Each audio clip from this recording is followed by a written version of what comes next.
नमस्कार. आता आपण भारतीय संविधानातील अजून काही महत्त्वाची कलमं बघूया. तर ही कलमं आहेत आरक्षणासंदर्भातली लोकसभा आणि विधानसभेतील. तर कलम क्रमांक 330 आहे.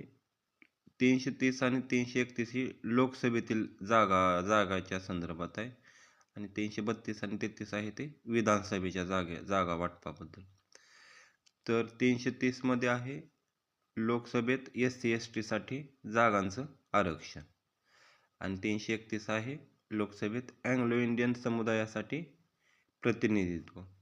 हे आता सध्या नाही. आता सध्या हे प्रतिनिधित्व घटनादुरुस्तीद्वारे वाढवलं नाही, म्हणजे आता हे सध्या नाही अस्तित्वात. नंतर 332 आहे विधानसभेसाठी SC/ST जागांचं आरक्षण. SC/ST म्हणजे scheduled caste and scheduled tribes. 333 आहे विधानसभेसाठी अँग्लो इंडियन समुदायास प्रतिनिधित्व.